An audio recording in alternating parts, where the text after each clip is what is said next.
of our minds is really what's important to us as we head into those goals or ideas we want to accomplish during 2020. Samantha Lane from Origami Day is here to sift through all that for us. Thank you so much for being here. Thanks for having me. I love coming and talking to people. We love it. You make it simple for us. And I think initially we're just kind of excited and we gear up for it, but then you kind of get a little overwhelmed. Yes. New Year is a really exciting time to think about what should you do with your time? What do you want to do with your year?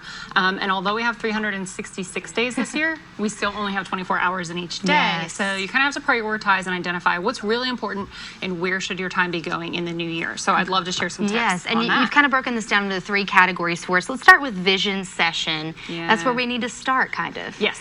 I think everyone should start the year with a vision session. Now, this might sound funny, but it's really just a simple practice to write down what you want your life to look like a year from now. Okay. So I like that can be really simple activity. You can use scratch paper, journal, front page of your planner, whatever will help you look at it regularly. And sort of what do you want your life to look like in January 2021? What is your health? What is your home? What are your relationships? What is your career? And just put that on paper. And it becomes a really phenomenal starting point to create goals that become plans that hopefully this time next year, that vision is a reality. Exactly, and visualizing it really helps you kind of identify what means that much to you to work towards. Yes. Next, you're saying job description. Now, fill me in on this. Yeah, so this is always a fun one because I think some of us, it's really easy, and I saw the great thing you guys put on Facebook today about what's important, and people are like, oh, my family, my faith, time with people. But sometimes that's quicker and easier for us to identify, and we don't really need that vision session to pull that out. But sometimes in our work, we don't have that same ease in understanding what's important. So one of my favorite tips is to get your job description. Now, most people probably haven't looked at the job description since like the day they were hired, but it's such a great tool for identifying what does your company need from you? What do they expect from you? What is that agreement you came into? And if you're not really sure what you should be doing each day, looking at that job description really helps to provide some guidance for the year ahead. Absolutely, and kind of fill in those gaps where you may be needed more in your business. Yeah. Also, urgency matrix. Okay, this is a fun one. Okay. And this will be fun for us to kind of talk through without visuals. But for people who need visuals, on Instagram, my Origami Day, there's a graphic today, actually, of the Eisenhower urgency matrix. We'll be sure to tag that for you guys at home. Wonderful. So what you essentially have is 2 axes that make up 4 quadrants. Okay. So quadrant 1, you have items that are both important and urgent. So this is things like deadlines, emergencies, something you couldn't have prepared for, right? Gotcha.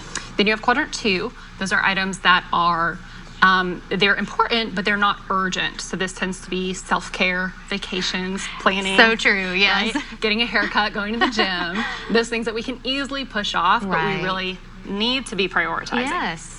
Then quadrant 3 is items that are urgent, but maybe they're not so important. So is it a ping on your cell phone? Is it a solicitor at your front door? Those things that just kind of become distractions. And then quadrant 4, everybody's favorite, it's not urgent and it's not important. So unfortunately, this is Netflix, most of the internet, a good chunk of social media. So this tool is a really phenomenal sort of checks and balances to say, where is my time going? Gosh, that's so good. Where should it be going? I'm seeing this in my mind, personally, of where I spend my time. Like take some time today, look back on what you've done. Did you spend too much time in quadrant 4? Have you spent enough time in quadrant 2? Do you need to shuffle some things around so that tomorrow you're really hyper-focused on everything above that important line? All right, and we're going to get a link, by the way, and tag that. That's Visual fantastic. makes it easier to understand. You mentioned your Instagram. Where else can people follow you and kind of explain what you can provide to them? Yeah, so social media is always my Origami Day. So Facebook, Instagram, LinkedIn. We're working on Pinterest this year, goal for 2020. I love it. People can also always find us at origamiday.com. Okay, thank you so much. Thank you for helping us prioritize our time. Absolutely. Hopefully that helps you all. And again, we'll have a link for you on our website, livingeasttennessee.com.